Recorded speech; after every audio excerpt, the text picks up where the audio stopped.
আল্লাহর হাবিব সাল্লাল্লাহু আলাইহি ওয়াসাল্লামের এক সাহাবী ছিল মাইজ বিন মালিক আল আনসারী রাদিয়াল্লাহু তাআলা আনহু। আল্লাহর হাবিবকে এসে বলে, ইয়া রাসূলুল্লাহ, ইয়া হাবিবাল্লাহ, আমার জীবনে আমি যত জিনার সাথে লিপ্ত হয়েছিলাম, ইয়া রাসূলুল্লাহ, ইয়া হাবিবাল্লাহ, আমি তো জিনায় লিপ্ত হয়ে আছি, আমি বিবাহিত লোক। ইয়া রাসূলুল্লাহ, বিবাহিত লোক যখন জিনার সাথে লিপ্ত হয়ে যায়, কোরআনের আইন মতো তাকে পাথর নিক্ষেপ করে তাকে হত্যা করে পৃথিবীতে বিদায় করে দেওয়া। ইয়া রাসূলুল্লাহ, ইয়া হাবিবাল্লাহ, আমি তো জিনার সাথে লিপ্ত হয়ে গেছি, ইয়া রাসূলুল্লাহ, আমাকে শাস্তি প্রদান করেন, আখিরাতকে আমার জন্য সহজ করে দেন। আল্লাহর হাবিব সাহাবায়ে কেরামকে বলেন, আমার সাহাবীরা শুনো, মাইজ বিন মালিকের যে খবরটা শুনলাম, সে জিনার সাথে লিপ্ত হয়ে আছে, তোমরা একটু খোঁজ নিয়ে দেখো আসলে কি সে জিনার সাথে লিপ্ত ছিল কিনা।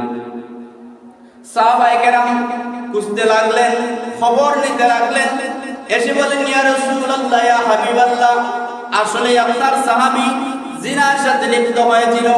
আল্লাহর হাবিব বলেন, ছোট্ট গর্ত খনন করো, মাইজ বিন মালিকের তার দেহের কোমর পর্যন্ত মাটির মধ্যে গেড়ে দাও, আর দূর থেকে পাথর নিক্ষেপ করো, পাথর নিক্ষেপ করে মায়েজকে তোমরা হত্যা করে ফেলো। আল্লাহর হাবিবের কথা মতো সাহাবায়ে কেরাম কোমর পর্যন্ত গেড়ে দিলেন, দূর থেকে পাথর নিক্ষেপ করতে শুরু করলেন।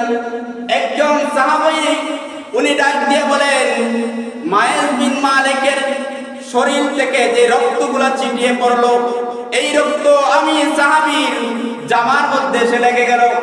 এই সাহাবী অভিমান করে রাগান্বিত হয়ে বলতে লাগলেন, কি ব্যাপার হয়ে গেল, একটা জেনাকারী পাপিষ্ঠ লোকের রক্ত আমার জামার মধ্যে কেন পড়লো?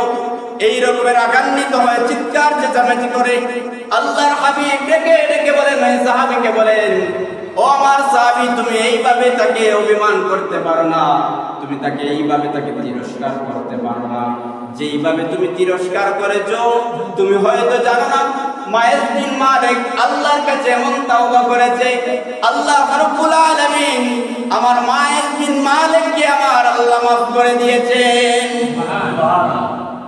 ও আমার সাহাবী শুনো, এই জেনাকারী সাহাবী আল্লাহর কাছে এমন তাওবা করেছে, যেই তাওবা যদি তার এক ফোঁটা তাওবার পানির ফোঁটা যদি সারা গোটা পৃথিবীর গুনাহগার বান্দাদের মধ্যে বন্টন করে দেয়, এক সাহাবীর তাওবার বদৌলতে আমার আল্লাহ গোটা পৃথিবীর পাপিষ্ঠকে আল্লাহ মাফ করে দিবে।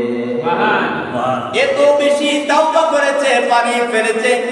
আল্লাহর হাবিব বলেন, একজনে যে তাওবা করেছে গোটা পৃথিবীর মানুষকে ক্ষমা করে দেওয়া যাবে এমন তাওবা